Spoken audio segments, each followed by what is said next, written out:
पूरे देश में नीट के पेपर को लेकर अभी भी हंगामा मचा हुआ है। छात्र आंदोलन कर रहे हैं कि नीट का पेपर कैंसिल हो जाए, लेकिन इसी बीच में खबर आई 19 तारीख की शाम में कि नीट का पेपर कैंसिल हो गया।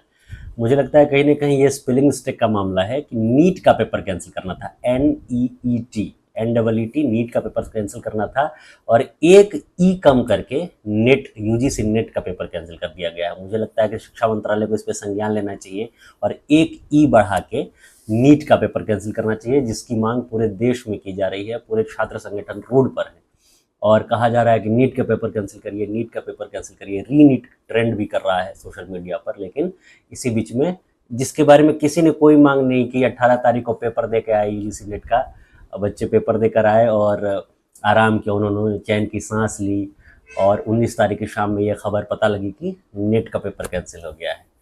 तो ये हंसने वाली बात नहीं है तो बड़ी दुखद बात। लेकिन ये ऐसा चल रहा है कि मतलब लग रहा है जैसे कोई सुनने वाला ही नहीं। मतलब अजीब एक व्यवस्था में हम लोग हैं कि जिस पेपर को रद्द करने के लिए पूरे देश में आंदोलन चल रहा है, लड़के कह रहे हैं कि पेपर लीक हुआ है। पटना में जिसको पेपर मिला है वो स्वीकार कर रहा है कि मुझे पेपर मिला, एक दिन पहले मुझे तैयारी करवाई गई, आंसर्स रटवाए गए, और वो सारे 100% वही क्वेश्चंस अगले दिन पेपर में 5 में लिखवाए नीट के इम्तिहान में। वो लड़का मान रहा है ये बात कि 20-20 लाख रुपए लिए गए नीट के पेपर के लिए, लेकिन शिक्षा मंत्रालय कह रहा है कि देखिए हमको पता लगेगा प्रामाणिकता के साथ, तभी हम मानेंगे। आंखों देखी एक मूवी थी संजय मिश्रा की, और थोड़ी फिलोसफी थी, फिलोसफिकल मूवी थी, और उसमें है कि संजय मिश्रा कहते हैं कि भाई जब तक मुझे स्वयं से अनुभूति ना है हो, मैं स्वयं अनुभव ना करूं उस चीज़ को, मैं मानूंगा नहीं। और मुझे लगता है कि हमारे शिक्षा मंत्री जो हैं उन्होंने उस मूवी को कहीं ना कहीं सीरियसली ले लिया है। उन्होंने देखी होगी, मूवी बहुत अच्छी है, आप देखिएगा ज़रूर। और उन्हें लगता है कि जब तक मुझे ये पता नहीं चले कि पेपर कैंसिल हुआ था, मुझे ये स्वयं अनुभव ना हो, अब ये स्वयं अनुभव उन्हें कैसे होगा ये नहीं पता, पता नहीं एग्जाम दे के देखेंगे या क्या करेंगे ये पता नहीं है, उन्हें स्वयं अनुभव कैसे होगा, लेकिन उन्हें जब तक अनुभव नहीं होगा तब तक ये पेपर कैंसिल नहीं किया जाएगा, भले ही आप कितना भी आंदोलन कर लें। दरअसल ये पूरे आत्मानुभूति का मसला है कि आत्मानुभूति हुई आपको तो आपने कैंसिल किया, आपको आत्मानुभूति नहीं हुई तो आप नहीं कर रहे हैं कैंसिल। और आपका जाता भी क्या है, आप बैठे हैं मंत्रालय में, आप बैठे बैठे आदेश पारित कर देंगे, आपको जो मन करेगा करेंगे। आपको ना फिर से पेपर देने जाना है, ना आपको फिर से फॉर्म भरना है, ना आपको ट्रेन में यात्रा करनी है, ना आपको सेंटर पर पहुंचना है इतनी गर्मी में। सफर तो करता है छात्र, सफर करता है उनके पेरेंट्स या साथ में जाने वाले जो इतनी भयंकर गर्मी में जा रहे हैं परीक्षा देने। और उनको मिल क्या रहा है परीक्षा देने के बाद? परीक्षा देने के बाद उनको मिल रहा है नोटिस कि आपका पेपर कैंसिल हो गया।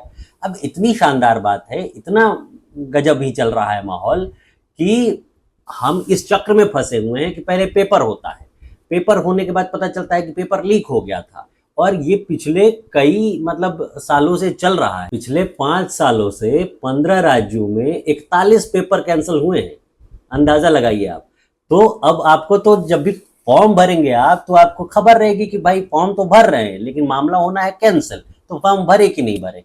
अब ये सोचिए कितना हतोत्साहित करने वाला मसला है किसी भी एस्पिरेंट के लिए जो अपना पूरा एक समय दे रहा है इस इम्तिहान में। जो कई सारे पेरेंट्स कह रहे थे कि ये केवल विद्यार्थियों का इम्तिहान नहीं होता है, ये विद्यार्थियों के गार्जियन का भी इम्तिहान होता है।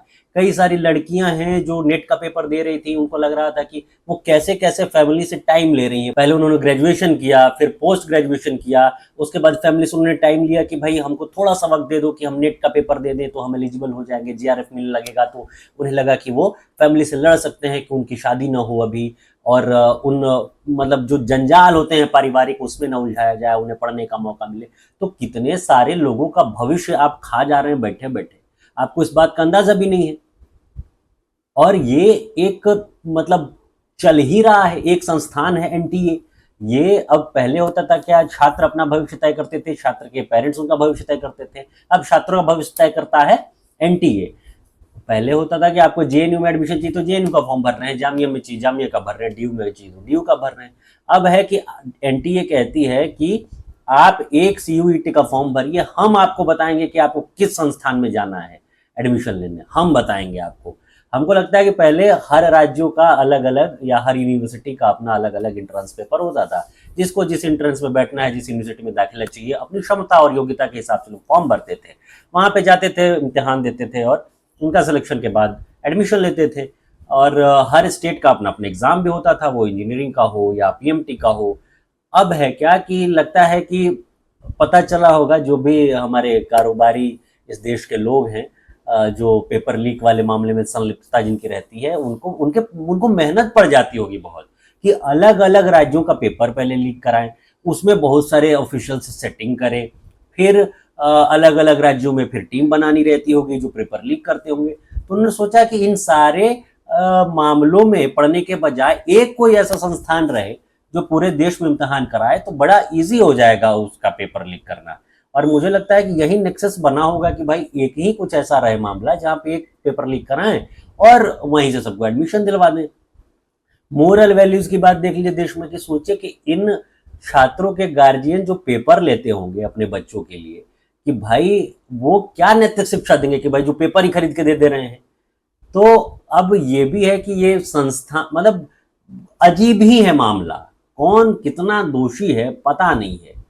पूरा छात्रों का जीवन प्रेजेंट कंटिन्यूअस टेंस में चल रहा है कि रहा हूं, रही हूं, रहे हैं, वो तैयारी कर रहे थे, कर रहे हैं, करते रहेंगे आगे, और पेपर ऐसे कैंसिल होता रहेगा और सब कुछ ऐसे ही प्रेजेंट कंटिन्यूअस टेंस में चलता रहेगा, ऐसा लगता है।